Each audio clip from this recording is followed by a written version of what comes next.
I got super sick in 2020 and was hospitalized for a week and lost the complete ability to move. Wow. So we have different modalities that we can do, whether it's called neuromuscular re-education, therapeutic activity, manual therapy, therapeutic exercise. And those are also like how we bill out. But manual just being the actual components of getting your hands on the person. Got it. If I had a C, it was retaken. Okay. Yeah, because only a quarter of the applicants get in their first round. How difficult was that first semester? I'm going to be completely honest, I almost failed out. Really? I was not a good test taker. The completely different ballgame from everything of like the application process, how to remember it. We're into fitness. Okay. So this is how we be about it. Yeah. Not only did we come together, but we came together to celebrate fitness. Yeah. Well, my typical day was wake up, gym, class, lab, lunch, lab, class, home.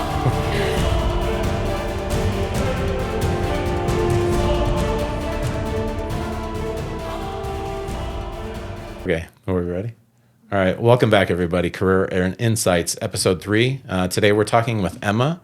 She's a physical therapist, and we're going to get into what's required to get their education, maybe some cost, what happens after you graduate, building a practice, things like that, and just, day to day, what's it like to be a physical therapist. So, Emma, thank you for coming today. How are you? I'm excited. Yeah, definitely. Yeah. So you went, let's talk about where you went today. Where'd you go today? Oh, we went to Apple Annie's, which is an orchard in southern Arizona, and it's supposed to be usually apples, but today it was peaches. And you went there for the reason why? We went there to get peaches to make pies, but all the peaches are still too green, so we're going to make them next week. But we did all the picking today. Oh, okay. Oh, so you got to pick them. Yeah, we got to pick them. But you just have to wait for them to ripen? Yeah, Oh, okay, unfortunately. cool. So who does the baking, you or Billy? Oh, Wynn is going to do the break. Oh, Wynn. I'm just going to be there to cut all of the peaches. All right, cool. All right, so you're a physical therapist. Yes. And let me, I got a little ahead of myself. Where did you grow up? I grew up all over. My parents were in the military. So I was born in Germany, and I bounced back and forth from Europe and Texas usually. I didn't know that. Yeah, I had the same, where were we at in Germany? I was born in Ramstein. Oh, cool. Yeah, we were there a couple times, 3 years one time, 4 years another time. Yeah. But we were patch barracks, kind of Okay. pretty far down, south in Germany. Mm-hmm. But I think we went to Ramstein for an air show or something like that. So that's pretty cool. Did you like growing up that way? I loved it. Yeah, I have fond memories. We were in Italy when 9/11 happened, so my parents enrolled me in an Italian school. Mm-hmm. And I was fluent in Italian for many years. I actually had to go into ESL when we came back to the States. Wow. That's pretty cool. Do you still speak it pretty fluently, or? I don't speak it, but when I hear it, I can understand it pretty clearly. I was also fluent in French, so a lot of the Latin-based languages I can pick up on pretty quickly. Nice. So where did you graduate high school at? I went to Seaside High School. And where's that at? That was Seaside, Oregon. I started at T.C. Williams, so if you remember the Titans, that was my high school when we lived in D.C. And then my parents retired, both of them, and we moved to Oregon. Were they both in the military? They were both in, yeah. Oh, wow. That's really cool. My dad was air traffic control. My mom was a nurse.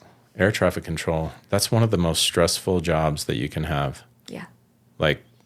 I'm pretty sure that's at the top of the list of most stressful jobs. Yeah, he retired out of the Pentagon. So that was our last station, was D.C. Interesting. Man, I'd love to talk about that sometime, Of with course. him. Yeah, for sure. So at what point did you decide, how did you end up becoming a physical therapist? Was it something that you aspired to do? Something happened that kind of prompted you to think about things and you're like, oh, I really should pursue that? How did that go? When we were stationed in Korea, I actually had a partial tear of both rotator cuffs. Wow. So I was in rehab because I was doing a lot of sports as a, 12-year-old. Mm-hmm. I was on a high school team and the middle school team for swimming. So I got hurt just from overuse. And then that's what started me wanting to become a physical therapist. I had an amazing physical therapist. His name was Dr. Miracle. Actually, his name. That's really cool. And then I tore my ACL in high school. And it kind of took me out of the running. I was kind of on track for swimming at the collegiate level, tore my ACL, not even a little tear, completely obliterated. And then went through rehab again. So a complete rupture of your Achilles tendon? Of my anterior cruciate ligament, so in my knee. Oh. So I had translation of my femur on my tibia. Wow. Because it was super unstable, and an overstretching of the ligament on the outside of the knee, as well as a torn meniscus, which you know about my torn meniscus because it keeps buckling. Yeah. So you decide at that point that is it an interest at that point? And then how does this interest develop? It was an interest, and then to even get into school, you have to start doing observation hours. So I started really early, actually did my first bout when I was in high school, got a good idea of like what PTs do, and then had my college undergraduate track picked out, which was pre-physical therapy, allied health. So you said you were shadowing with somebody, and how old were you at that time? I was 16. And was this like a couple times a week? Like, how did that go? I would go in like maybe once or twice a week, and I had an awesome physical therapist. This was after I tore my ACL. I was doing more observation hours who would allow me to just mess with different things. So I remember the first time I put the electrodes on my forearm, and he said, okay, now turn it up until you create your own contraction. Oh, wow. So I was actually at the dial until my arm went all by itself. I was like, that's amazing. The human body is so weird and so cool. So cool. Yeah. So you're doing those hours, and is that a prerequisite to becoming a physical therapist, or is it something that helps you? How did that go? So in terms of applying to grad school, you have to have hours. Doesn't matter when, but it's a part of the application process. Some schools require 50, other schools require 200. Okay, and what school is this? Which one? Like, which part of the phase? Is it undergrad first, and then you go to the next level, which would be like a graduate school? Yep. So let's talk about your undergrad first. Yeah. Like, what did you... So you went into undergrad knowing that you wanted to be a physical therapist. Yeah, I was really lucky in that regard. And is there like, you must take this to become a physical therapist, or is there kind of a little bit of like leeway in what your undergrad is? Like, how does that work? There are requirements for grad school that, depending on the program you pick, they're built in. So because I was allied health pre-physical therapy, they were built into my program pretty seamlessly. But to get into grad school, you need a foundations of chemistry, biology, anatomy and physiology of the human body, usually statistics, understanding and research. And then that's all applied through this massive application process called CAPD. Every school has to be approved by CAPD. It's a centralized application process. Okay. And it can just vary. So even though you're in CAPD, you might have different requirements for different schools after that. So then to be a physical therapist, you have to go to graduate school. Yes. It's a doctorate. Got it. Okay. Yeah. I didn't know that. So that's really good to know. So each school will have its own requirements. And is it pretty much the same across all of the schools that you could go to become a physical therapist? Yeah. It's pretty similar. Each of them have like a standard through CAPD. So you have your, whether it's like 2 semesters of XYZ, there is a standard, and then some schools have added pieces that they want you to have completed. So then what was your major and minor in undergrad that led you to get to grad school? I was exercise sports science, so a bachelor's of science in exercise with a option in pre-physical therapy specifically. And where did you go to school for that? I went to school at Oregon State University. Is that so specialized that a lot of universities have that? They don't have specifically for physical therapy. A lot of them, it'll just be a general background in, or a bachelor's of science. Okay. Yeah. And would that be sufficient? It depends. A lot of the time, so you start applying or at least looking at grad school your end of sophomore year, giving you a little bit of leeway for if you have to take more classes. Yeah. So it really is up to the student. Like if you are going to apply to grad school in the summer going after your junior year, going into senior year, you have to know. You kind of have to know or have a really good idea of what you want to do, because you also have the requirements for your hours that have to be fulfilled. You have to submit all of your essays, and some schools require 2 to 3 essays at a time on top of the standardized essay that would come out every year. Boy, this is pretty involved. I'm glad that we're talking about this. See, this is the whole reason like why we have these conversations, is because if somebody wants to be a physical therapist, it's like, well, where do you start? You know what I mean? So you could have somebody that knows that they want to be a physical therapist. So it sounds like they should be looking so far ahead to grad school to see what the requirements are to get into that school or to the schools that they want to go to, so that you can fulfill those in your undergrad. Yeah. But then there's going to be another person that maybe starts undergrad and maybe doesn't figure that out until halfway through or even longer. Yep. And they could potentially get into a situation where they're missing a lot of requirements. Would that be true? Yeah, and actually my sister's a great example of that. My sister's a physical therapist, and she had gotten a master's in sports administration. After she got her master's, found out she wanted to be a PT, but all of her prerequisites either didn't meet the GPA that was needed or they outdated. So if you haven't taken class within 5 years, it doesn't count, and you usually have to retake it. So you said your undergraduate was in, what was it again? A bachelor's of science, so exercise sports science, pre-physical therapy. What other majors could you have done that would have been a good foundation to go into grad school as a physical therapist? Bio, pre-med, any of those routes would have worked. Okay. And you said something about GPA. So you want to have a good GPA. Yes. So it's probably similar to law school. Like if you do really good in undergrad, and you do really good on the LSAT, you'll get hopefully you'll get into a good school. But if you have a lower GPA, not so much. So GPA definitely factors into which school you're going to get into. Okay. And so what would you say? Obviously you want to do your best. Yes. But like, what's that line? Like, so for law school, like a lot of people was like 3.0, but you really wanted like a 3.5. And if you had like a 4.0, that was really good. Yeah. What would you say that would be for grad school? If I had a C, it was retaken. Okay. Yeah, because only a quarter of the applicants get in their first round. Wow. Pretty tough to get into grad school. Yeah. And are there specific grad schools for physical therapy? You know what I mean? Like, are there certain schools that like that's what they do? Like it's primarily like a physical therapy. Like school? Yeah. A lot of schools will have medical schools in them, and then physical therapy is one of the programs. Got so it. I went to Des Moines University, a school of osteopathic medicine, and we had DPT. We also had DPMs, and Masters of Anatomy, and DOs. And now we've expanded. There's going to be occupational therapy and nursing. What's DPT and what's DPM? Oh my gosh. Doctor of Physical Therapy is DPT. That's what I have. Okay. And a DPM is a doctor of podiatric medicine. Got it. So foot doctors. So you get through undergrad. And at what point in undergrad are you talking to the grad school that you're applying to the graduate schools that you want to go to? Is that what you do? You apply to these? And at what point are you looking at that? Halfway through, like sophomore year? Halfway through junior year, looking seriously, applying and at least starting your writing process the summer of your following your junior year. So going into senior year. All right. So. And for every school, it's different. So you'll have like rolling applications, you'll have quarter cutoffs, you'll have multiple cohorts within a single year of application cycle. So understanding that too. You really have to know where you want to go and have a good idea of, okay, what does the school have? Are they manual based? Do they value exercise more? Who are their staff? What's their graduation rate?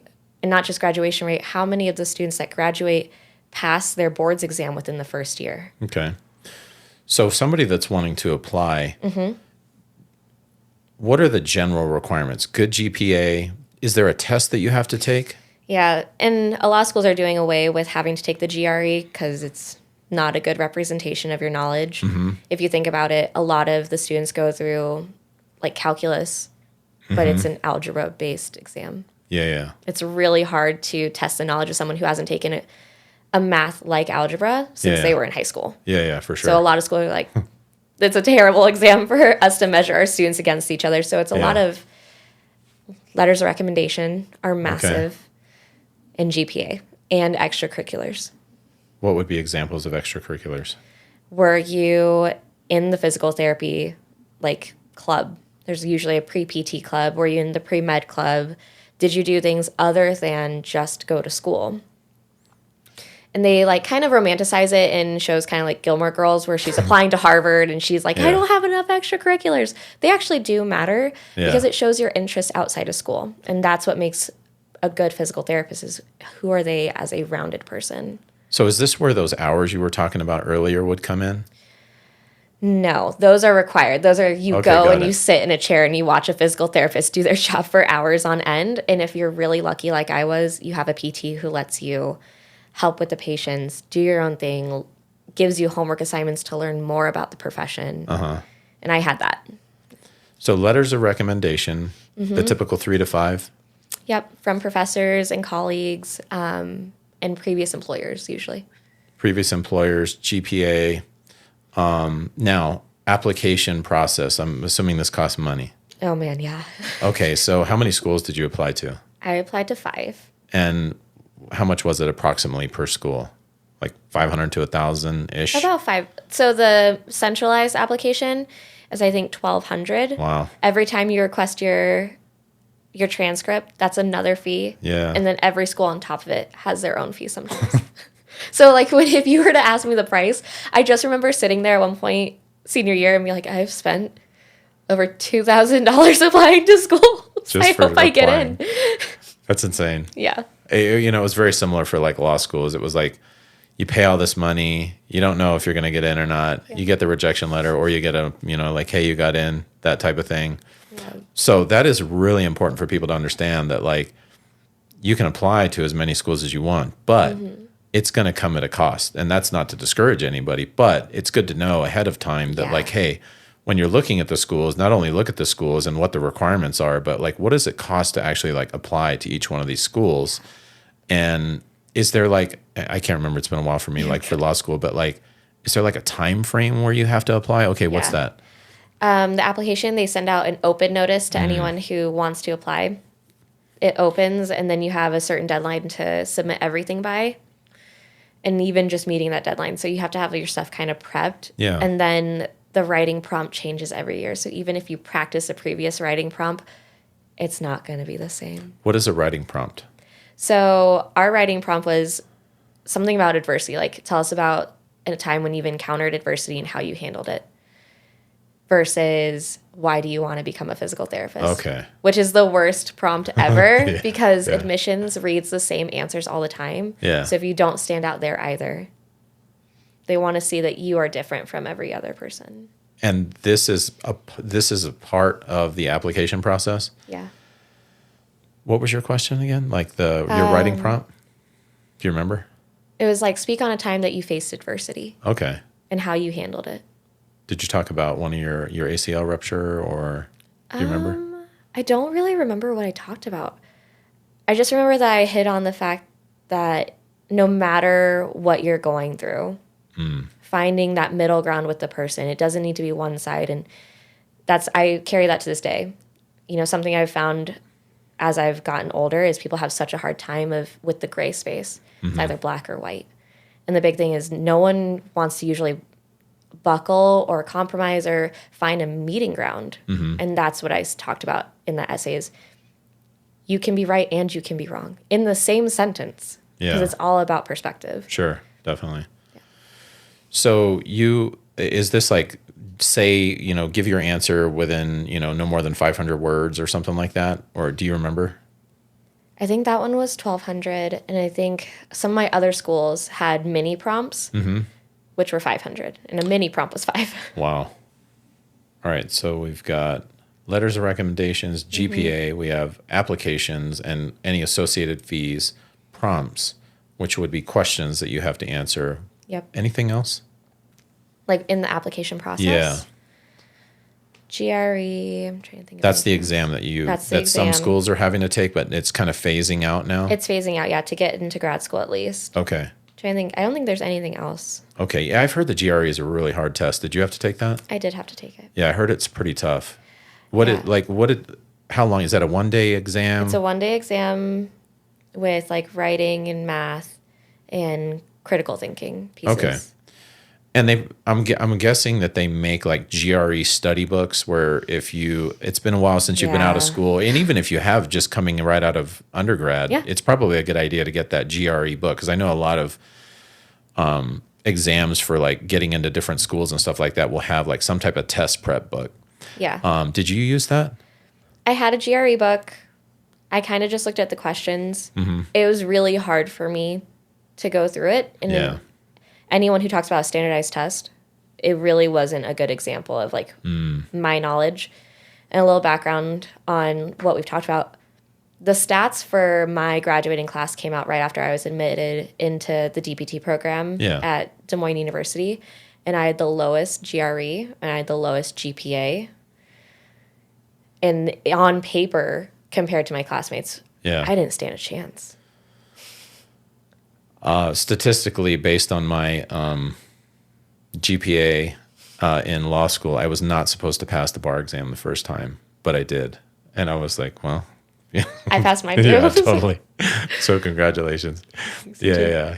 You know, and it's weird. It's like once you're through all of that, it almost doesn't even really matter at that point. No. It matters up front for like the school that you're going to go to, but like once you're in and you get licensed, like for the attorney, I'm not sure how it works for you. We'll get into that. Yeah. But like, so like for attorneys, once you get licensed, it's kind of like, well, I mean, depending on what job you want, if you want the big law firm, you know, like lots of money, lots of hours and stuff like that, yeah, you're going to need to go to like a really good school unless you know somebody there. But, so do you get like a letter in the mail? It's like, hey, you got in, congratulations. You said you applied to 5 schools? Yep. And how many did you get into? 3. Nice. And then how did you pick which one you wanted to go to? I didn't want to live in Omaha. That's Nebraska? Yeah. Yeah. I also didn't like that I was accepted without an interview. And so I'm particular, and a lot of people would be like, oh, well, you take what you get. But I shined brighter with an interview. And that's where like I also got to test out the faculty. Am I a good fit for the program? Sure. Not just the other way around. And I think that's hard too when you're applying, is a lot of people don't have that in mind of, are you going to gel with the program and with the people there? Yeah. So I wanted to be interviewed. I flew out to Iowa. My sister lives in Iowa. Mm-hmm. She picked me up. She took me to my interview. And out the gate, I fell in love with the dean of our program. I was like, wow, this woman is absolutely amazing. Mm-hmm. And she just speaks so highly. And there's nothing like walking into a medical school that focuses on manual therapy across the board, just being a DO program. And I remember walking up to admissions, and there's plinths, which are the therapy tables. Mm-hmm. There's plinths in the admissions area where students are just practicing. And I was instantly excited about school. I was like, this is exactly what I want to do. What's a plinth? It's like a treatment table. Oh, okay, got it. And then you said manual therapy. Can you just briefly explain what that means? So we have different modalities that we can do, whether it's called neuromuscular reeducation, therapeutic activity, manual therapy, therapeutic exercise. And those are also like how we bill out. Mm-hmm. But manual just being the actual components of getting your hands on the person. Got it. Making them feel better, like with your hands, creating that therapeutic alliance through manual therapy. And it's so undervalued. Everyone wants exercise, but how can we push towards exercise when the irritability is so high? We have to break irritability through more precise techniques. Irritability being like if someone's in pain and they're highly irritable, you can't just throw them into exercise. And you can't just ice them or e-stim them. You have to restore the foundations of the tissues, and there's something special about when you get to do that, whether it's manipulation or soft tissue massage or passive range of like moving them through the motions. Mm-hmm. It's so cool that you're able to do that with your hands. Very interesting. So you get into school, you get the acceptance letter, you choose a school, and then you go to Iowa. Is that right? Yeah. And how long is the program typically? And is there like a full-time or a part-time? How does that work? So usually you're full-time. There's a couple programs that are hybrid programs now. Mm-hmm. So my school is actually transitioning to it right now. Nice. I'm really proud of them. Mm-hmm. But when I did the program, it was 3 years. Okay. So it was 4 years of undergrad followed by 3 years of a doctorate program.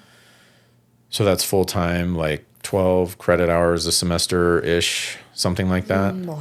Oh, really? I don't remember what the credit hours were. Yeah. It's like once you're in it, you're in it. Okay. Like you've committed. You're following the program, because if you don't pass a single semester, you either choose to withdraw from the program or return for a one last shot with the cohort behind you. Okay.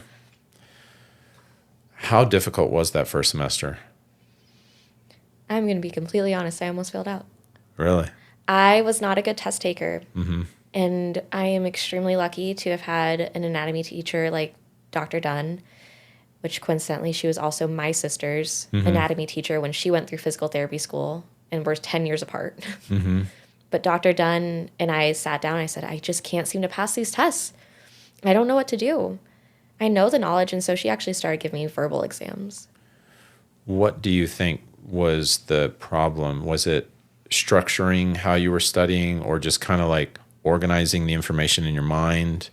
It was a completely different ballgame from everything of like the application process, how to remember it, what you're going to do, like when you see the question. So for me, it was even just the foundations of test taking, which we had a support system there at the school. It was called the Center of Teaching and Learning, and they walked me through test taking. I got a lot of coaching after I was connected with them. Test taking was never an issue after that. But it was just the volume too, the sheer volume of knowledge, because I had anatomy in class, anatomy in lab, so I had to know my cadavers. I had to know my book. Very tough subjects. On top of like stats and understanding the physical therapy world, so getting into Medicare and Medicaid, and then all of the manual techniques that we were starting to learn already. It was the sheer volume of new knowledge was insane. Did you feel pretty good about like your study habits prior to that? Like how to study, you know what I mean? Like how to organize information and things like that. Because I tell people like I really learned how to study in law school, which is really sad because, I'd gone to school for so long, and it's very similar in the sense that there's so much information, you have to be able to organize that. So somebody that's going into that next level outside of undergrad really needs to understand that like the volume of work that you're going to be doing will very likely be a lot more than what you're used to in undergrad. So learning how to study and how to organize information is like really huge. And the tests that you were talking about, are they multiple choice? Are they, you know what I mean? Like, are they like written questions? Like they give you a question and like in a short narrative, like what would you do? Like how did the tests go? Like in grad school? Yeah. They were all multiple choice. We did block exams, so we would get through a section of curriculum, and then you'd have every single class on one exam. Wow. Yeah. How many questions typically? Quite a bit. Like 60 to 100. That's a lot. Yeah. That is a lot. Yeah, it was a lot, but I liked it that way. I liked it better than cramming for one test, knowledge dumping, and then cramming for the next. Like you had to be on top of your studies. And I can tell you going into grad school, I did not have good study skills. I wasn't diagnosed with ADHD until I was in grad school. Wow. And I still don't take medication for my ADHD. I just manage it a lot better. But in undergrad, I would pull those all-nighters. I found out in grad school I didn't need to do that. I found better ways to study, how to compartmentalize, how to efficiently dissect the information and then make it all apply to each other. My friends in grad school used to meet me do this thing. They're like, okay, you studied for a week. Now go write everything you know on the board, and anything you don't know, we're going to fill in the blanks, and we're going to do it as a group. Yeah. Like that's the other thing is you have to have a support system. What improved your studying? Like you were just saying right now, like what did you do to improve that? I got professional coaching on how to study and how to Awesome. test take. Luckily, the school, because it is a medical school, had that. And if they hadn't, I probably would have hired someone, because it's really infuriating when you know the stuff. Sure. You have the knowledge, and for some reason, you cannot pull it out of your brain. Yeah. Because that's the other thing is students, and this is across the country, will cram, and still not be able to perform on tests. I'm just going to bring this up because like whoever's listening, watching, this is really important information, because you can get to a school and you could be pretty intelligent, but if you don't know how to like organize that information, it's very difficult. So it's like, I remember learning about your brain really has to have time to digest it. So it's much better to go in like chunks. Let's say it's like 2 hours, take a break, 2 hours, take a break, versus studying for 10 hours straight. And it was really, I remember specifically I was having this really hard issue grasping this concept in law school. And I was just like, what am I going to do? Because the test was like the next day. And so I tried the whole like little chunks thing, and then I'd rest and chunks and rest. And then I left it alone. And then I woke up the next day, and it was really weird because when I woke up the next day, I understood it a little bit better. Yep. Even though I hadn't done anything other than let my brain do whatever it does to like figure that out. And I will never forget that. And, you know, I passed that, thankfully, even though I was like stressing really bad that I was going to fail. But, you know, I kind of wanted to bring that out because it's like anybody who's watching or listening, it's really important to, you know, like you're going to get to a point where you're going to struggle very likely. Yeah. And reach out, you know, have somebody give you a hand and look for those people. Like you were saying, like a coach or something like that. Get somebody that knows what they're talking about to help you, because you can get through that. Yes, you can get through it. It's also put your ego aside. You made it through the hardest part of getting into school. Mm-hmm. Now you have to prove to yourself that you're done proving it to everyone else. Mm-hmm. Prove it to yourself that you deserve to stay. So that was your first semester. And then did it get a little bit easier? If that's the right word. It got different. I knew what I needed. And so accepting when I didn't do so well was a lot easier too. Mm-hmm. I was able to understand, okay, what was going on in my life that impacted my ability. And what's funny is after I made it to my last year, my last didactic term, I just was really attentive in class and let everything kind of just melt together. Mm-hmm. And I cared less. I didn't care less, but I wasn't stressing so much about it. Yeah. My best grades. Wow, that's cortisol has so much to do with it. Yeah.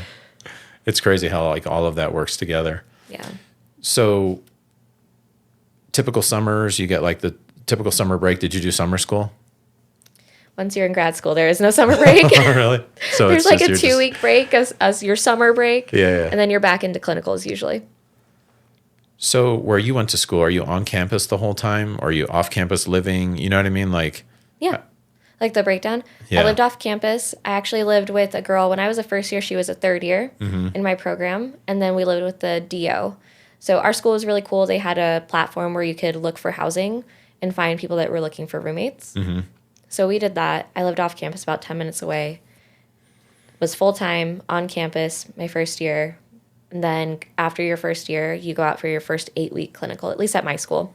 And every school is different how they structure their clinical programs. Mm-hmm. So that was a 10-week program. Was out, I went back to Oregon, and then I came back, more didactic, and then I went into my second clinical, came back, did my last set of didactic, and then our last 2 clinicals were back-to-back, but that got cut short by COVID. Mm-hmm.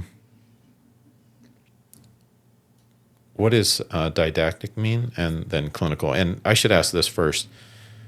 Structurally, up front, is it more like all this book knowledge, like semester 1, semester 2, you're learning like a lot of like the book knowledge that you need, and then does it progress to like clinicals and then like a didactic? I don't know what that means yet, but you know what I mean? Like how does that go like over the course of the 3 years? So for like the programming part of just the curriculum, didactic is anything that is in school. Clinical is anything outside of school with a clinical instructor. Cool. For us, and this is why the manual was like so amazing, we got to start practicing manual work on each other in labs the first term. Mm-hmm. And that's what I loved. Like we didn't wait around for you to learn a little bit of this and a little bit of that. Mm-hmm. You got your classes that went over all of like the theories and the book knowledge. Then we had cadaver lab for anatomy. And we had the simulation in labs with our classmates that went hand in hand with what we learned, like book stuff and theory-based. So we always got to practice exactly what we were learning book-wise on the table with our classmates. Typical day. Wake up, eat, study. Like how long is that day? So before I got a job at the grad school, my typical day was wake up, gym, class, lab, lunch, lab, class, home. What time are you getting home? I was getting home around, if I didn't study at school, I'd get home around 5:30, maybe 6. If I studied at school, I was getting home at 9. Okay. And are you putting in more time after that, or is it like I'm home, I'm done? Depends on what was coming up the next day. Okay. If it was a test, I'd keep going. Later on in my schooling, after I left school was done. I really had to separate where I rested my head and where I did my work, and it helped a ton. And at what points can you fail out? Can you fail out at any point, like any semester? Is there a point where you get past where it's like, okay, like you can't fail out anymore? Or is it like literally at the very end you could fail out? If you don't get the requisites you need at your last clinical rotation, you fail out. You have to repeat your year, your last year even. So let's talk about that, what that means, your clinical rotation. At what point does something like that come in, and what does that mean? So say you're out to clinical. This is like the worst case scenario. You're out at clinical, last one out of how many that you have, and your clinical instructor does not rank you as independent, which is required to graduate. Especially if it's coming around to like your midterm, because I've been a clinical instructor now. At midterm, if it's happening, you'll get onto a call with the faculty and like, what's going on? What are they doing? What are they not doing? Is it the clinical instructor who's grading a little too harshly, or is the student not performing? So finding that out, and then say they're really to not be doing well, it's up to the faculty at whatever program the student is from to decide how they handle it. So whether they have the option of, okay, do you want to be a physical therapist? You can either come back next year, repeat this one portion, this one 8-week, 12-week, whatever it is portion, or you can drop out completely. So when you say like a 8 to 12-week portion, like what would be an example of that? So like my first clinical rotation was 10 weeks long in a clinic.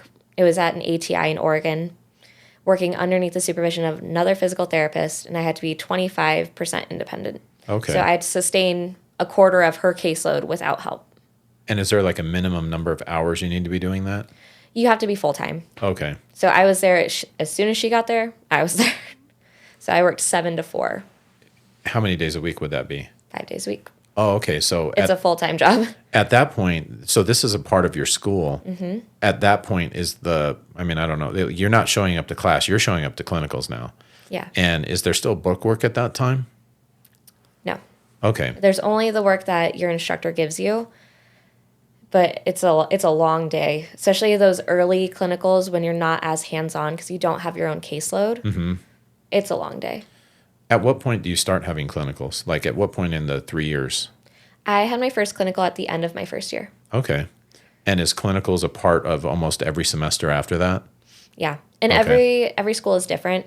I like how DMU separated their stuff because it was you got all your outpatient orthopedic knowledge. So your standard stuff that you see at like an ATI Athletico, any of those bigger run-of-the-mill orthopedic centers, you got all of that, and then you went and did your ortho. Yeah. So that's like your foundations. And then you came back and you learned inpatient stuff. So cardiac rehab, neuro rehab, and then a lot of us actually chose to go into an inpatient rehab directly following. So picking how we're going to apply what we learned directly in school. Now that's just on the clinical side. And then you said, is it didactic? That's where so explain that one more time. You're in. So that's like in our in-class portion. So how they kind of melt together is we would have didactic, and we did all didactic orthopedic, and then we had to go to our clinical orthopedics. Oh, okay. And then we came back from clinical, and we learned a lot about inpatient rehab and the different components of inpatient, whether that was neuro or cardiac or everything in between.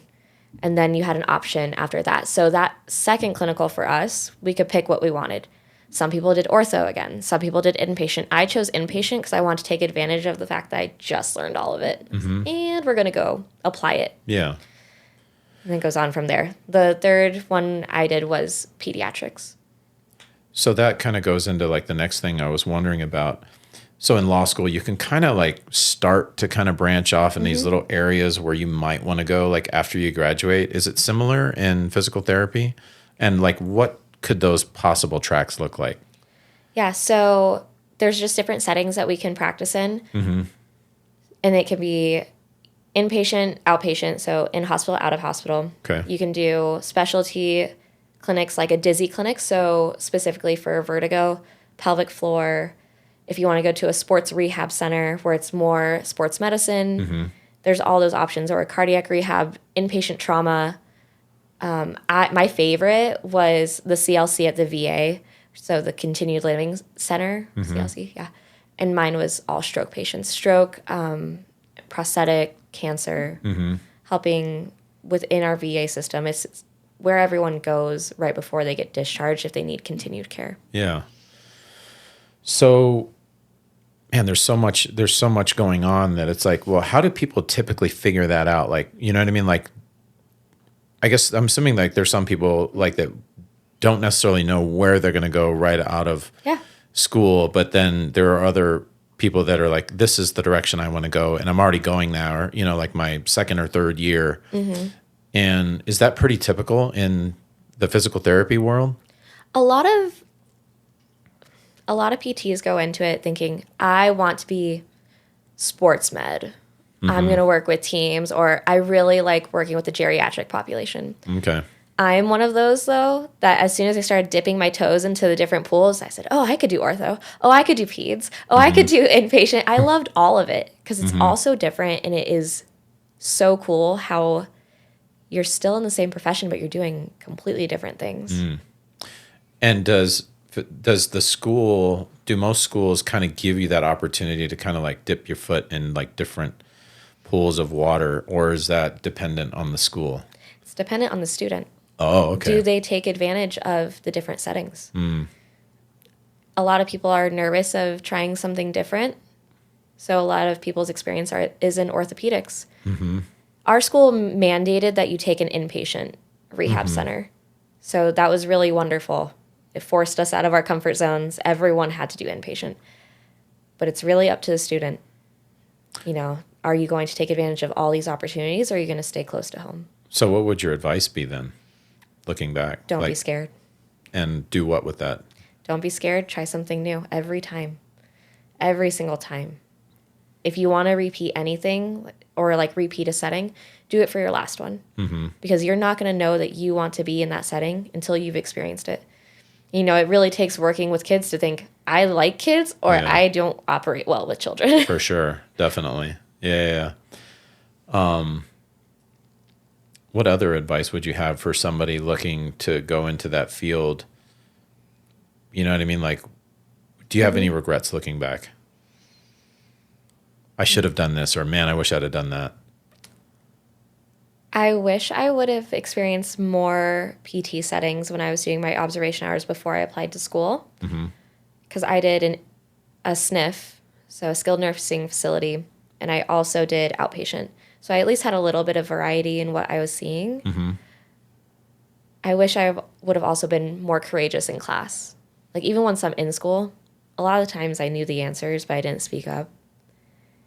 I think it would have gotten me further in terms of that confidence as a new provider if I had taken advantage of speaking about my opinions, voicing my answers in class, diving into some of like the more critical things with my professors, and challenging thought process a little bit more. When you were talking about like you should have done a little bit more experience in different areas ahead of time, like what would that have done for you, or what do you like in your mind, like what would have been different? For example, I didn't know that speech therapy was a thing until I worked with speech therapists, and I was like, wow, this is really cool. I would have loved this. What is that? They go through the processing of language, not only the oral function, yes, on how to speak, but also how to understand. Okay. Whether you work with children or with adults who have aphasia. My friend actually runs an aphasia program out in Connecticut. Just, it's so different. It's so incredibly different, and it's so cool. And is this is completely outside of physical therapy? Completely outside of physical therapy. Like, even observing other settings. Like, how is it that I was in the medical field observing and still didn't know that these other routes existed? And that's like a big inspiration for this podcast, is getting people to, so this what we're talking about right now. Yeah. Hopefully somebody is going to be interested in physical therapy and they're going to listen to it, and getting that exposure, you know what I mean? To, if you're like, man, I really think it'd be really cool to work with kids. Well, you better go work with some kids before you pay all this money and go to the school to like go work with kids. Right. So it's really important for people to, what I'm hoping is that this is like the start, you know what I mean? Like, oh, well, I didn't even think of that, like what you were just saying right now, like, oh, that's really good. That's a really good point that Emma made. I should look into that, so it's like, here's the first step or the second, whatever it was, but you still got 3, 4, 5, and you got way more down that road, and explore as many as you can before you make that choice and commit. Because now, financially, I'm assuming there's a very huge financial obligation that comes with this. Yes. Okay. It's hefty. Yeah. I went to a private school Me too. that was out of state. Me too. By a long shot. Yes. And I made the unwise decision of if I am moving away from the ocean and I am living in the middle of Iowa, you bet I'm not going to limit myself financially from having fun. Is basically what it came down to. And a lot of my money that was fun money that I'm now paying extra on now was at like rock climbing gyms and things that I could do to have fun because I'm landlocked. Sure. And I went to school. I went to a high school where I could paddle out from the high school through the estuary to the ocean to go surfing. That sounds really cool. So the big change was a lot for me. Did you ever surf in a tube? No, we don't really get that big of swells in Oregon. Yeah. And it's like really cold, like 5mm wetsuits or thicker if you can find one. It's just a random question because I've always wanted to do that. So let's talk about the distinction between private and in-state and out-of-state. Yeah. All right, so let's talk about that a little bit because this is very important for somebody to know because it makes a very big difference. And we're not even talking about scholarships yet. You know what I mean? So we're talking about in-state versus out-of-state, public versus private. Okay. In-state usually has a discount for residents. If you go out-of-state and you're still in the public school, it might cost a little bit more, but it doesn't really compare to private. Sure. Now, when you go to pick schools, if you're applying to grad school, you are agreeing to pay for a lot of schooling and it's going to cost you something. Yeah. So put that number aside and really look at what the program has to offer. Mm-hmm. Private school was wonderful. I will say that. My school was the first school ever established by A.T. Still prior to A.T. Still University. Mm-hmm. It has a lot of history, a lot of background, and honestly, it costs just as much as an out-of-state school for me. Yeah. So why not move to Iowa where their board pass rate was 99%? Wow, that's the huge. first year, because that's what I valued more. Anyone applying to grad school, you're already accepting the price that comes with it. Mm-hmm. So don't limit yourself based on price. But be aware. But be aware that there is a price. That there's a variance in like in-state. If you're a resident, and we're not talking about any scholarships, that's going to be very likely your cheapest route. Yeah, 60, 70,000 usually. Yeah, versus now we're going out of state. It's going to be a little bit more if you're going to like a big public university, but then you go to private school. Now we're talking like for me, it was like double. You know, it's like when you go to private school, it's pretty much double what you were going to pay in state. Yeah. And then you have the additional cost of housing and all this other stuff that, you know what I mean? Like if you were in state, you could stay with your family, your friends, or whoever it was, or have a roommate. You can still do that out of state, but depending on where you live, I was in California, so we had 4 people in a house. Yeah. Because the rent was so high there. Yep. I think the big thing to keep in mind when you're looking at prices too, for anyone looking, some schools include tuition, other schools include estimates for tuition, books, cost of living. So while my school seemed like double, if we're just looking at tuition, it was actually less. Okay. They were accounting for what my housing was going to cost, what my groceries were going to cost, what my school was going to cost, like the books and all the equipment, traveling, gas, like they put that into it. That's a big deal. It's a big deal. Yeah, that's really cool that they do that. Because that's really good. That's super good information. Like for anybody that's looking at this is check to make sure that price that they're giving you, does it include that? Does it not? It's almost like renting a house. Like are utilities included or not? Exactly. It's basically the same thing. Same principle, right? Yeah. What else? Like anything else that you wished you would have known about what you got into? You know what I mean? Like any other advice you would give somebody that's looking to like go to a school, like what about the school what else would you look at? Go visit the school. Talk with the current students. Okay. I was a student ambassador. I actually would take them through their tours and into their interviews. So they had the opportunity to have lunch with us and ask any questions. Mm-hmm. And then we had a preview day at our school. So if you're looking at a school and you don't know if you're going to like it, or if you do want to apply and don't know what you should do, go to the preview day, sit with the current students, ask them all of the questions. Yeah. Come with a list. We like it. For sure. Yeah. So now you get through, you graduate, and how long ago was that? I graduated in 2020. Wow. Okay, so that wasn't that long ago. And what is that like? You graduate, and then is that it? Like you're free to go wherever you want? Or, and I ask because as an attorney, you graduate from law school, then you go take the bar exam, then you can go practice. How does it work in the physical therapy world? Similar. So you graduate, you go take your boards exam, and then every state has its own laws. So then you have to take your jurisprudence exam based on the state. All right, so let's talk. What was the first one? Your boards. Okay, so the boards, what is that? That is a 250 question exam, approximately 5 hours long, going over everything under the sun related to physical therapy.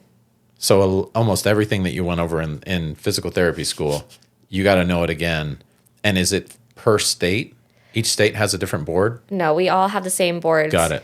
But then we have our own like laws and regulations exams to take once we establish that we are practicing, because every state is different. So some states can't do dry needling. Some states can't do manipulation of the spine. Interesting. Yeah. So the boards are standardized across the nation. Yep. Everybody's taking, regardless of the state you're in, you're going to take the same test. And is there like a test prep course that you can take for this, or do you recommend that? Like, how did you approach that? I was special because I was in COVID, so I had the luxury of not having to study while taking my last clinical. Oh. A lot of students will choose to study during their last clinical or push it off to the next test cycle and then take it after they've had about 2 months to study without any other things interrupting their brain, basically. How many times a year can you take the boards? I think you can take it if you fail 3 times. Okay. But after a certain amount during a year, you have to wait for the next year. I don't remember what that number is exactly, but there is you can only take it a max amount of times per year. Okay. That makes sense. And how much did that cost? Did you say? I don't remember how much it costs. But it costs something. It costs something, yeah. In every laws and regulation exam costs something. So you passed the boards. First time? First time. Okay, good. Yeah. Congratulations. Thanks. And then, so the laws, now that is state specific, it sounds Yes. like. Okay, so Arizona. What does that look like for Arizona?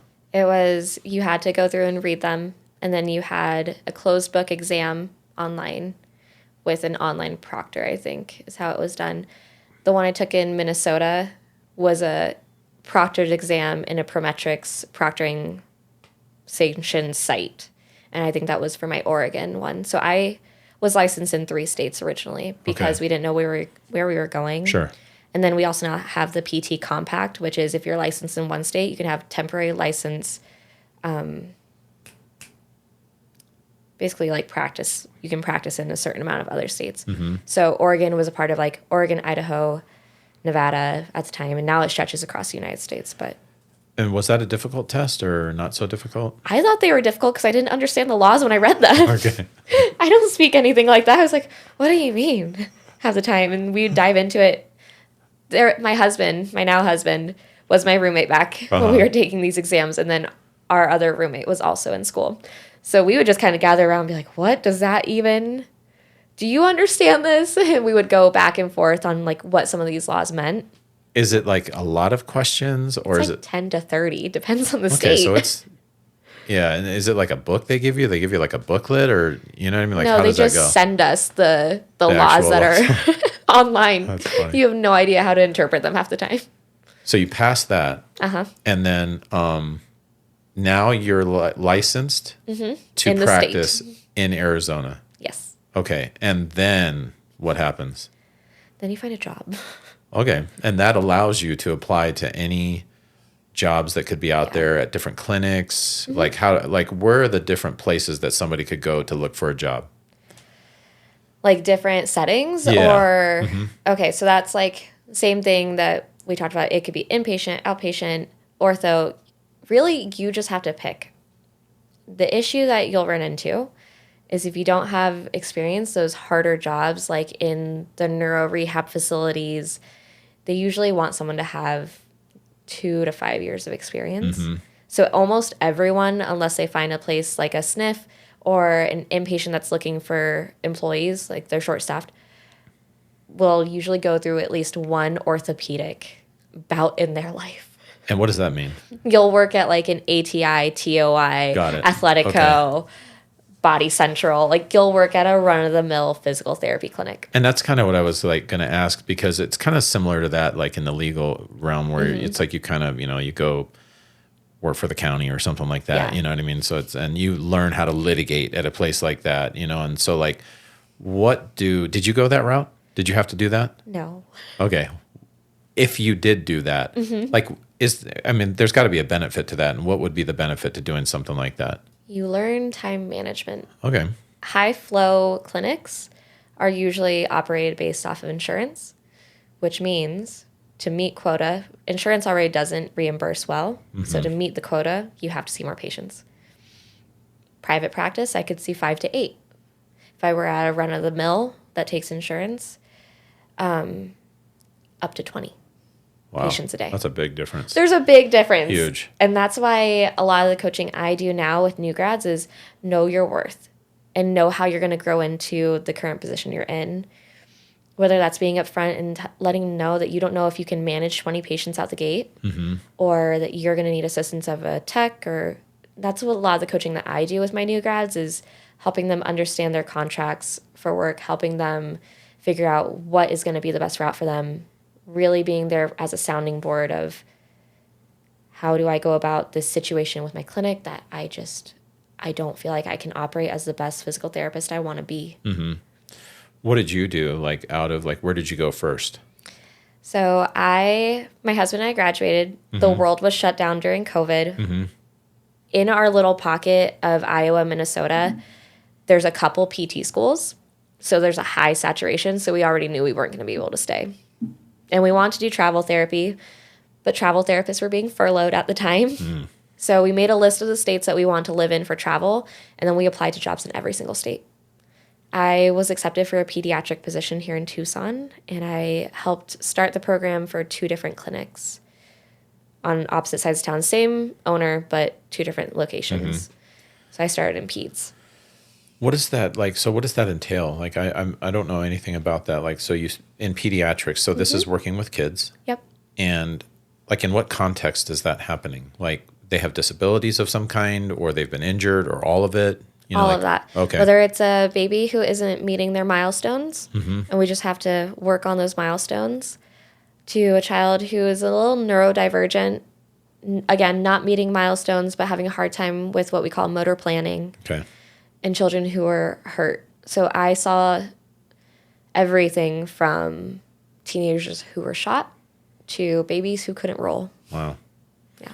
And I loved it because it is as wide as you are thinking right now, is that broad all the time. And how long are you still doing that? How long did you do that for? I helped get the practice going, that department for the practice, in 2020, and I left in 23. So I ran it for 3 years. How was that experience? It was good. It was an experience. I mean, honestly, there's a lot that comes from, sink or swim. So I wasn't from Tucson, which it's just a really big, small town. Yeah. And I've never had to create my own clientele. That would be really tough. So I did a lot of, especially out the gate, a lot of promoting. I would go to doctor's offices, let them know that our practice now has physical therapy. This is what we treat, XYZ, from torticollis to orthopedics, and really just kind of building the caseload. I mean, now their wait list is anything from 8 months to 18 months, depending on how they're looking for therapists. Yeah. How long did it take you to build up like a clientele that would support what you were doing? You know what I mean? Like, support your life. I had a full caseload for myself around 6 months. And by the time I was at a year, my wait list was so long, I was pleading for an assistant. Really? I needed one so bad. Yeah. And luckily, eventually we got an assistant, and she was wonderful. It was so nice to have a second set of hands, because there's no way I could have helped attend to that population and how big the need was by myself. And now, are there like some kind of like ethical lines where it's like, the board says, like this many at most, like per day, like clients that you're, you know what I mean? Like, how does that work? There's nothing like that. Nothing from like the Arizona Board of Physical Therapy. It's just that ethically, you're always operating in best interest for the child. We're a no-hold state, so even if a child is aggressive, we can't lay hands on them. Some of the other things is like being aware of their cognitive level. Every child is different. So also, have you provided everything you can to help ease their ability to understand what they need from you? Does that mean you do co-treats, which is a co-treatment with another provider, whether that's speech therapy, occupational therapy? Have you worked with their school? Have you educated their parents? Are parents involved? And really just diving into that. There are some gray spaces. I accidentally got myself involved to a point with a family where they wanted me to come in for like their divorce hearing. That's an ethical boundary that I ran into that I probably wish I had someone who could have been like, okay, red flag. Yeah. But I was my only colleague and my only sounding board. I didn't really have anyone to go off of. And you did that, and then what did you move on to after that? So I did that, and then 2 years into the practice, I was really finding I loved babies. And I really loved working with the parents. I said, and I loved pelvic health. I found that out in grad school, didn't know how I was going to bring it, approached the business, and I was like, hey, I want to open a mother and child clinic so I can do pelvic health and work with babies. And then for some reason, I think it's mostly the caseload. I built up such a caseload that we didn't have the chance to expand into mother and child. So I got to the point where the business was booming. We weren't ever hurting for patients. I felt like I could leave. I hired people that were wonderful physical therapists to fill my shoes. And then I shortly then after put in my resignation because I was like, I want to do this. I got this up and running, but I need to do this for me now. Yeah. And what does that look like? So I left in August of 23 and I opened my own practice as a concierge practice. And I haven't gone back. Now I'm looking for a brick and mortar to expand my business into. When you say concierge, what does that mean? I would go to people's houses and do care. Got it. So in my car is always a treatment table along with my kit, which is like all of my manual tools, the e-stim that we have here, anything that I would need. A lot of my patients had gyms at home, so I didn't have to worry about that. And then Megan, the owner of Iron Grip CrossFit, she was beyond gracious, and she's let me practice there on and off as long as we were in operational hours for no overhead, which is more than I could ever. Yeah, that's I don't think I huge. can ever thank her for that, honestly. That's huge. What do you think, how would it have been different if you would have went to like an Athletico or something like that versus the route that you went? Like what do you know what I mean? Like, do you have an idea, like how would that have impacted like where you're at right now? I think I'd be miserable. If I'm completely honest, I think the workload would have burnt me out. Yeah. And just knowing myself and knowing that I was feeling a little bit of burnout with only 8 to 10 patients, I can't imagine how my colleagues do it that see 15 to 20 patients a day. I just feel like you don't have the time to build the relationship with your patient. Yeah. You don't have the time to build into the session. You're reliant on your support staff, which there's nothing wrong with it, especially if you have a good support staff. When I was a student at ATI out in Oregon, we had an amazing PTA, we had an amazing tech, and they were very fitness forward at that clinic. By the time I left there, I had my own caseload. So I was operating well above what was required for me, only because as a team, we did trainings, we made sure everyone was on the same page. So if you're to be in like that big setting, it has to run like a well-oiled machine. Otherwise, you're always going to be like, are they doing what I asked them? What's going on? And then that's more mental fatigue than you want to take on. You know, you brought that up, that burnout thing. I think everybody, there's probably burnout at every single job at some point, right? So how did you cope with that? I found what I really wanted to do, and then work stopped being work and it started being fun. Nice. That's really good. And that's really good that you got to do that. You know what I mean? Because I think a lot of people don't really get to that place, which is unfortunate. Yeah. So that's really good that you got to that point. And so what does that look like now? You know what I mean? Like, how does what does a day look like now for you? For me, Yeah. I can tell you how, like, yesterday, so I coach at Iron Grip CrossFit. I coached 5 a.m., coached 6 a.m., had a patient at 7:30, had an interview for my brick and mortar for another employee at 9, had a client at 2:30, and then coached 3:30 and worked out at 4:30. Yeah. So, but those are how my days go.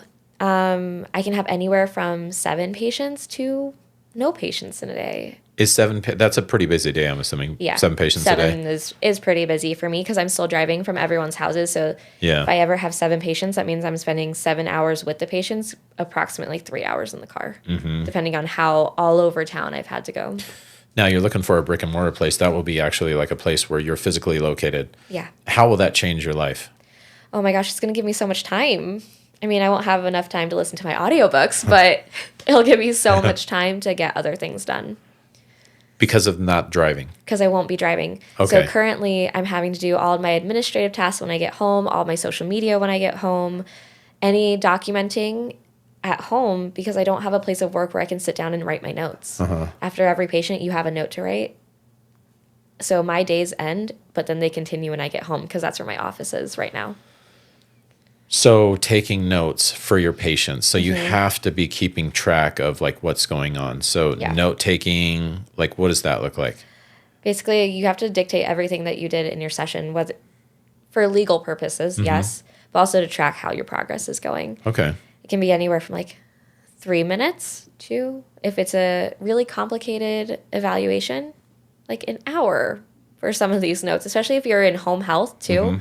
They have their own system. It's called Oasis, and that thing takes forever. So you meet somebody, they have an issue. How does that work? Is it like, hey, here's a plan. We're going to like, here's the plan that think we're going to work. And then we're going to do this, this, and this. Like, what does that look like typically? So like the whole process. Okay. So they come in for their evaluation. We talk. A lot of what I do is listening because I don't want to be over-examining someone for no reason. Honestly, it just gives off the feeling that your person doesn't know what's going on. So a lot of listening to find out what are the key components that you need to dial into. Do as little as you need to and as well as you can. So that being, you want to have a dialed in examination. Do your exam.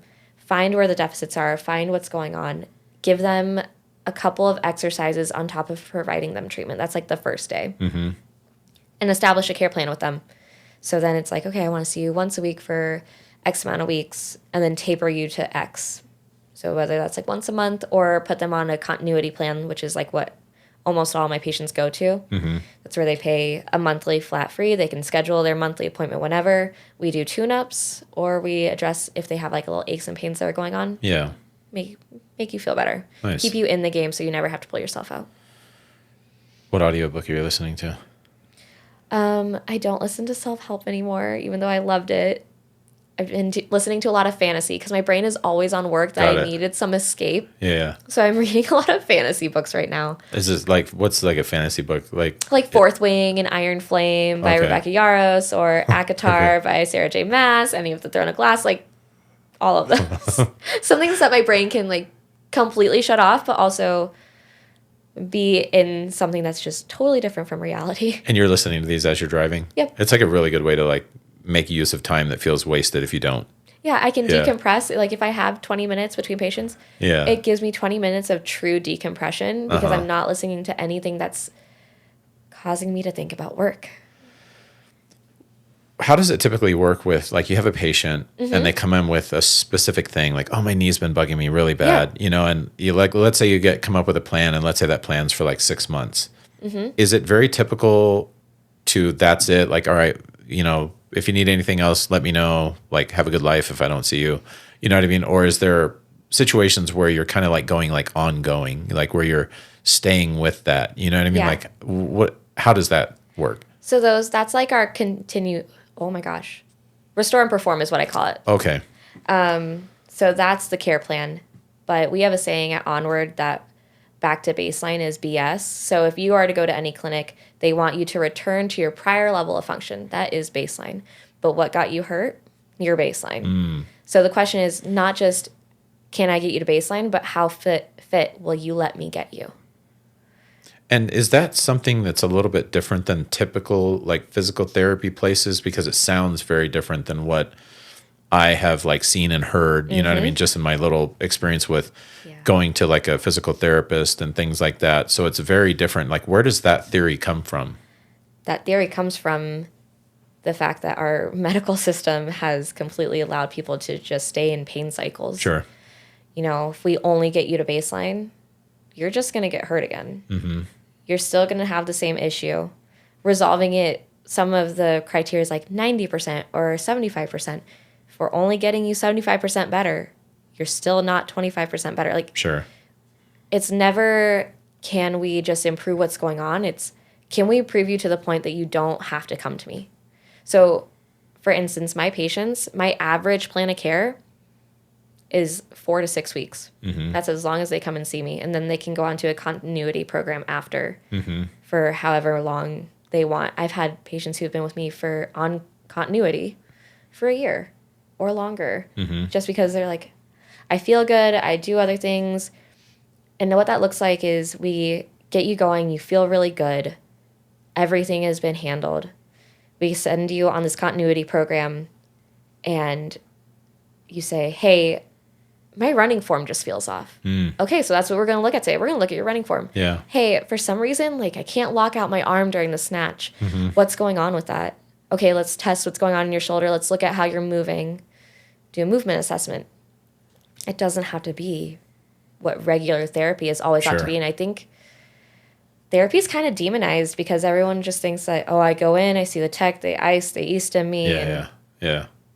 I want the therapy that I provide and that my colleagues provide to look nothing like anything that my patients have experienced before. So you're very athletic. Let's talk about your athletic background, like running, weightlifting. Yep. All right, so let's talk about that a little bit and how that plays into what you do now. Like, I'm assuming that there's a lot of benefit that you get from all of that perspective in what you're doing now. Yeah, so we have a saying at the end of every course. So I help with the Institute of Clinical Excellence, ICE, and we have a saying that's be about it. You know, it's hard for you to want to go to a provider that isn't about what you're doing. Sure. That isn't about being healthy, isn't about all the other things aside from physical activity. It's more than just how much can you lift. It's how are you sleeping? How are you eating? What's your sugar intake? How can we modify your life to best sustain the progress that you've made, or to be better? How can we decrease inflammation? And that's something we miss out on in the regular PT world. We call the PT that we provide PT 2.0. And there's nothing wrong with the PT that other PTs are providing. Yeah. They just don't have the flexibility due to the constraints of insurance to do more. I could also see like a situation where, so you're coaching CrossFit right now. Yeah. You've been CrossFitting for a year and a half-ish?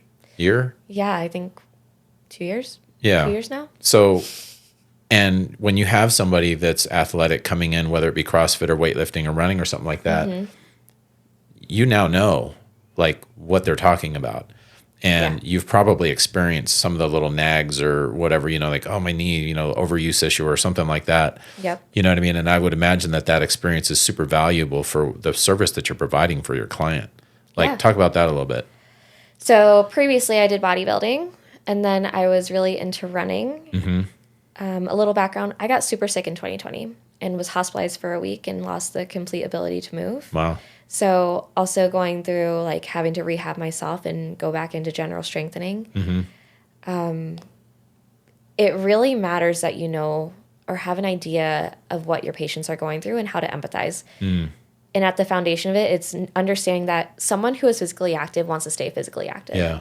And if you yourself are not active, how can you understand what it feels like when that is kind of like ripped from you due to injury? Yeah, and that's kind of like, I could see the value in being able to relate to what that person's going through. Yeah. And having that athletic experience and knowledge and just being able to relate to like, hey, you know, like this is really bugging me. I would really like to get back to the point where I could, you know, be deadlifting again. You know, my back's been bugging me or something like that.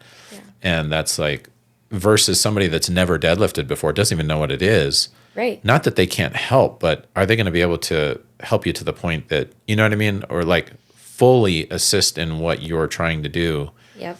Because they can't really relate. They don't even know what the lift is, like Right. kind of in those lines. This machine here.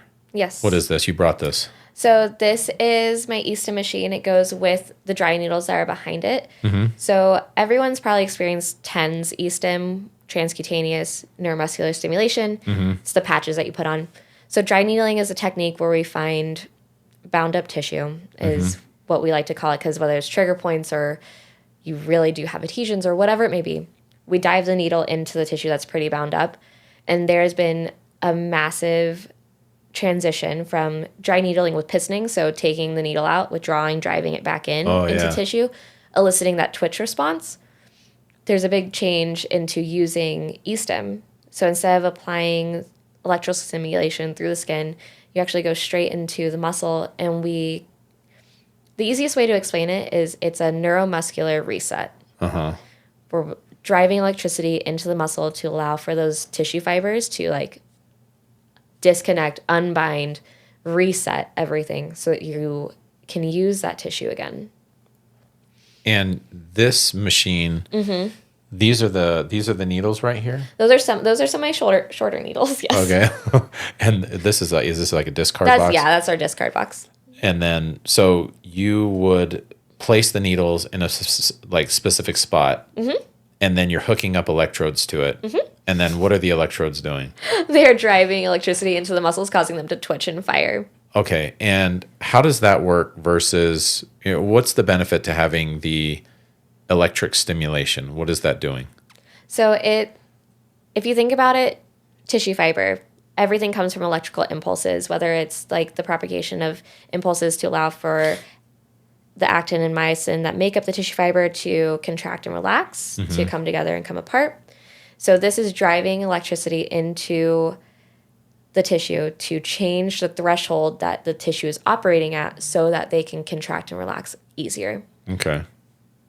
Yeah, so it allows us to kind of give a reset to the muscles, gain motion, decrease tone. So, for example, everyone's upper traps are tight, right? Everyone's upper traps are tight. We all carry tension there, or terrible posture. Posture's a whole different thing. Yeah. The only posture that's terrible is none of them, because posture is whatever you change into.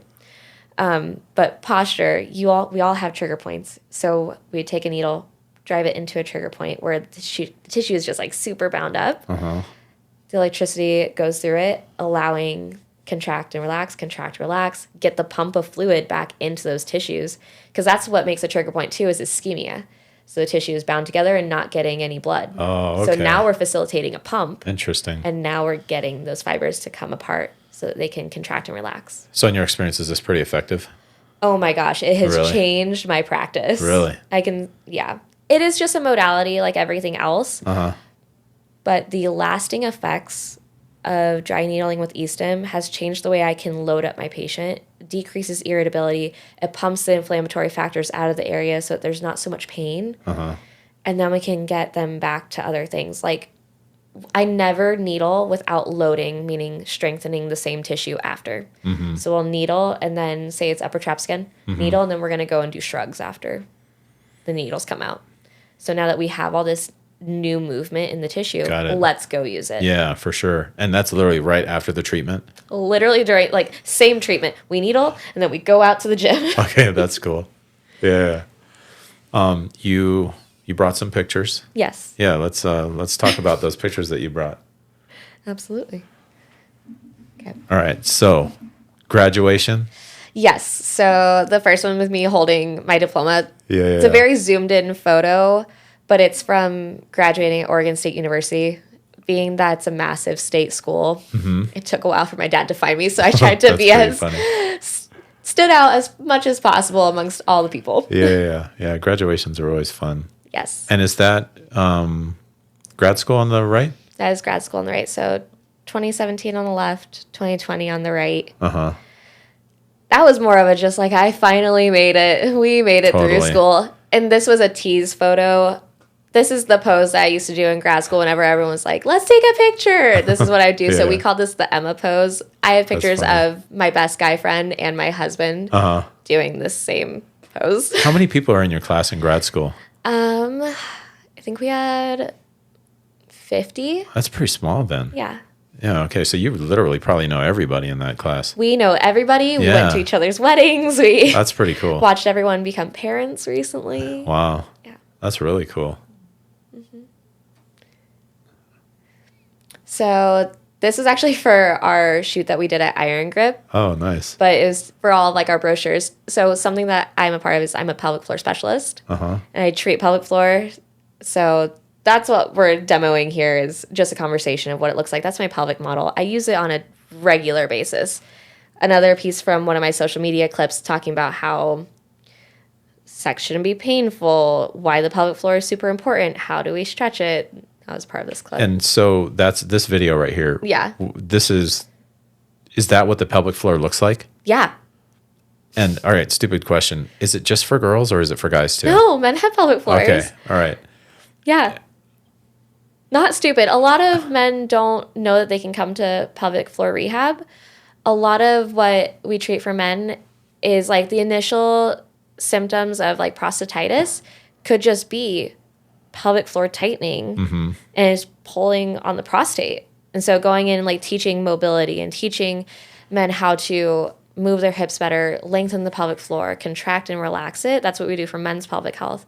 Everything from that to like incontinence due to pelvic floor tightening around the sphincters, and it's for everyone. You focus on that. That's a big focus for you, right? What is the importance of it? The pelvic floor, if you think about how we breathe, we have our diaphragm and then we have our pelvic floor. And our abdomen creates the canister that is our core. So as you breathe, your pelvic floor should fall and rise. It's basically the sling that holds all your insides in. Okay. And so when it's tight, especially in ladies, like our pelvic floor has to do so much weight bearing during pregnancy. So I kind of specialize in pregnancy prep. It is my absolute favorite. I love postpartum, but oh my gosh, pregnancy prep is so cool. I digress. But the pelvic floor is responsible for holding your insides. In women, it's a big part of menstruation in terms of even pelvic floor tightness can make menstruation worse. And it can make it so incredibly painful. Women hold a lot of tension in their pelvic floors just from sucking our stomachs in. You know, that appearance of wanting to be skinny. When we pull our stomachs in, it inherently tightens the pelvic floor. It pulls it up. Wow. So then what that can lead to is constipation, pain with sex, pain with vaginal deliveries, or even just like extreme pain with sitting.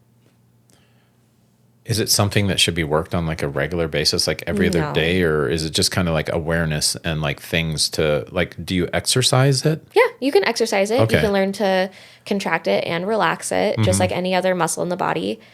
It's not something that needs to be addressed every day because not everyone has issues with it. Got it. Yeah. How would you know you had an issue with it? If you're having pain with anything, you know, south of the belly button, if you're finding that you have pubic symphysis pain, which is that bone that's right there above the pubic area. For women, I do see a lot of women for pain with sex. That's a big indicator is hypersensitivity or like pain with insertion or pain even like with the use of a tampon. Okay. Like little things like that cue in, or leaking. If a woman has experienced any urinary or anal leakage, that's pelvic floor usually related. I've seen, I've heard of a couple times like females jump roping and that happening. Is that kind of like an indicator? Yeah, that's incontinence. Okay. And I treat a lot of incontinence. Okay. It's related to pressure management. So that canister can create pressure, lose it, and create it. Okay. All right. That's good to know. Thanks. All right. Oh. Technical difficulty. Yeah, there we go. Yeah. Okay. So this is for my dry needling course. I thought this was funny. The snap that went with this photo is I have a massive needle in my butt. That's funny. But this is during the course. This is what we have to go through. So a lot of these skills aren't taught in school. In school, you're taught the foundations. Yeah. And to hone your skills, you go to a bunch of a continuing education. So this is when I went to Seattle for a 3-day needling course. Continuing education. That's really good because now is there a yearly continuing education requirement? There is based on state. So here in Arizona, it's every 2 years. Okay. I think it's 20 hours. Okay. That course was 27 hours. Oh, so. okay. You knocked it out. How long was that course? It was 3 days long, 8 hours a day. Okay. So it was almost literally like 27 hours. Yeah. Okay. That's cool. Another needle. I think this one's a video.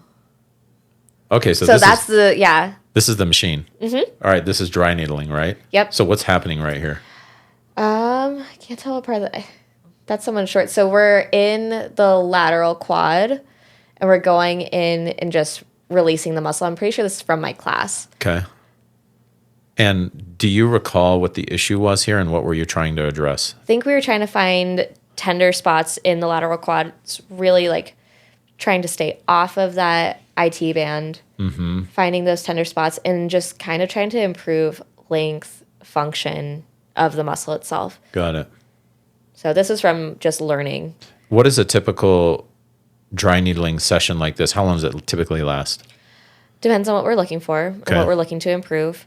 The parameters are different, whether it's chronic pain versus an injury that happened 48 hours ago. Because with chronic pain or a chronic injury, we're trying to restore the ability to contract versus new injury. We're trying to flush the inflammatory factors through.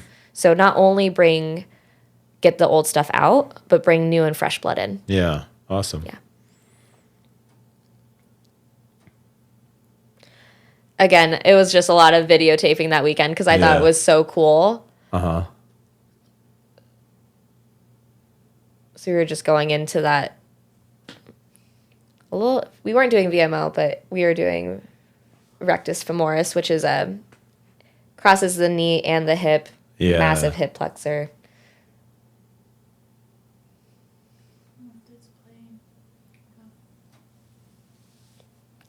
Okay, so I've mentioned Onward. Yeah. This is our team. Oh, this was cool. taken from last year. We have grown exponentially, but this is the team that really holds it all together. Uh-huh. And this is our owner, so this isn't even our employees. So which gym is this? This is out, I think that one's out in Denver. So right here in the front, you see the man kneeling with like the beard. Yeah. On the left? That's Zach Long. That's the barbell physio. Okay. He, honestly, if you talk to most of us, has been the inspiration to change what we do as physical therapists. Yeah. Wonderful human being. But across the board, we have everyone from Knoxville to Bellingham to people on the East Coast. We're starting to get a Florida location. We officially reach coast to coast. So like this right here, is this like, hey, we're all going to meet here. We're going to hang out for a weekend, work out. Like what was this? This was our owners summit. Oh, so cool. all the owners got together. We got to talk shop of what makes for a good owner and dive into some of the trade secrets that makes us so different from other physical therapy clinics. This looks like a CrossFit gym, is it? It is a CrossFit gym. Okay. And everybody here looks pretty much like a CrossFitter. There are a lot of Onward affiliates, like are a lot of people that are involved in Onward, are they into CrossFit? We're into fitness. Okay. So this is how we be about it. Yeah. Not only did we come together, but we came together to celebrate fitness. Yeah, that's awesome. And to show, to push each other. So this actually was a team workout. Teams of 4, 2 Nice. women and 2 men. Yeah. Constantly rotating. We were in a sprint battle with each other to see who is going to be the fittest team. Do you feel like CrossFit has complemented your practice? It's gave me a better appreciation for people and the wide variety that CrossFit attracts. Very wide. Very wide. Yeah. And how important physical activity is to this very wide community. It's like it can look very narrow to somebody that's not really aware of what's going on, but it is a very wide, anybody, literally. If you want to do it, you should try it. You know what I mean? Because it can be very rewarding, and how you're approaching that. You know what I mean? Like the approach to get into something like that, it all just kind of, it's all very important, but it's a really amazing experience. So, yeah. Absolutely.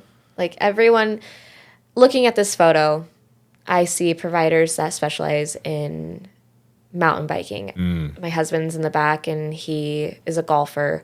I have a friend up front that's a pelvic floor specialist. There's another in there. She'd never lifted a weight in her life. She just started exercising within the year prior to this photo. Yeah. That's cool. That's a good picture. Yeah. Same team. Another way to be about it, we went outside and we went for a big hike. Where's this? This is in Denver as well. Yeah, that looks it's really out nice. in Golden. Yeah, really. Is this the same weekend or a different weekend? Same weekend. Yeah, it's really nice. So the group photo is from the open. I remember that because I was like, I know that knee sleeve. I remember. I mean, so that is the exact day. Yeah. I do remember. Yeah. We're all chaos. Yeah, that was bad. Yeah. But it was good though. I mean, you did really good, but wild. Yeah, very wild. Yeah. And then the other photo is another continuing education portion. So we're going over extremity management, which is just like anything from shoulders, elbows, wrists, knees, hips, all of that with my lovely friend, Lindsay Huey. Like, talk about a guru in the orthopedic world. Really? She just takes the world by storm. Nice. And she is so incredible. I don't have anything bad to say about her. She is such an inspiration as a provider, as an educator. But this is, yes, we learn all these things in continuing educations. How does it apply to the people that we see? So here we were talking about loading through midline as well as wrist mobility. I mean, that's a very, very good stacked position right there. It's a really tight handstand Yeah, hold. I mean, that's you couldn't be any more vertically stacked, I don't think. Really, So that's what we were talking about. It's like, she was coaching me through, I had to have like bad posture, and she's like, different cueing and how you can get midline to turn on, and how important the variety from doing exercise on the ground versus doing an exercise up against a wall. That's amazing. Yeah. So this was like one of my posts a while back. Basically, I don't know who said that your knees should never go over your toes, because functionally when you go upstairs, they have to go over your toes. Yeah. When you do squats, your knees should go over your toes. Absolutely. Because if they don't, it puts an incredible amount of stress on your knee. So this is one of my early posts where I clearly was driving my knees over my toes. Yeah. That was super early on at Iron Grip, this video. How did you, what was Iron Grip the first place you went to? How did that happen? Like, did you hear about it, like CrossFit, and you're like, oh, let me try a gym, and then you look there, or like, how did that all go down? When I was at a pediatric rotation in Des Moines, Iowa, I had this wonderful clinical instructor who, she wanted me to experience everything. And so sometimes before work, she'd say, okay, hey, let's go to the gym before work. I'll come and get you, drop off your car, and we'll go to class. And then we'll come home, change, and then we'll go to work. Yeah. And that's how I got my first like dose of CrossFit. And then when we moved here, after I was better, after my wedding, I was like, oh, I'm making big girl money. I can afford big girl things now, like CrossFit. It's nice when you start making big grown big up kid money. Yeah. That's pretty funny. And how's that been going for you? I love it. Yeah. Our community has poured so much into me. Yeah. And I don't think I'd be where I am at now without the gym. Yeah, you've made incredible progress since you started. Yeah, you had a really good background that really lended to that progress, you know what I mean? And then I can only imagine your physical therapy knowledge and, just body mechanics and all that stuff it's... You taught me how to do a snatch. Yeah, I remember. Yeah, I remember. Yeah. Yeah, no, it was, it's been fun. Yep. I loved it. Any last words, like advice for somebody that, I remember one time we had a conversation and you said something about like advocate for yourself. And I think you touched on that today. So anybody that's looking to be a physical therapist, what did you mean by that? Kind of go into that. Know your worth. Know that you shouldn't be taken advantage of. Know that you have your own limits. Don't be afraid to voice them. And if that request for support isn't met, go somewhere new. There's going to be a PT out there that hears you. There's going to be a place where you belong. But never be afraid to leave a job. There's so many PT jobs out there. But don't be afraid to leave a job, and don't be afraid to reinvent yourself. I started in peds. I went into pelvic floor, and now I own an orthopedic practice. I never in a million years when I started my career thought one, I was going to do peds, or two, own a practice, and both happened. Nice. So don't be afraid to challenge yourself and try something new. Know who you are. Well, I think that's a very good ending to this. Very good advice. Thank you for coming. Yeah, thank you for having me. And everybody that's watching or listening, thank you for being here. If you have any questions for Emma, you can go ahead and send them to me, or I'll have Emma's social media down in the description. You can send her a message. You can reach out to her. Leave a comment with any questions you might have. I'll get with Emma and I'll answer them for you.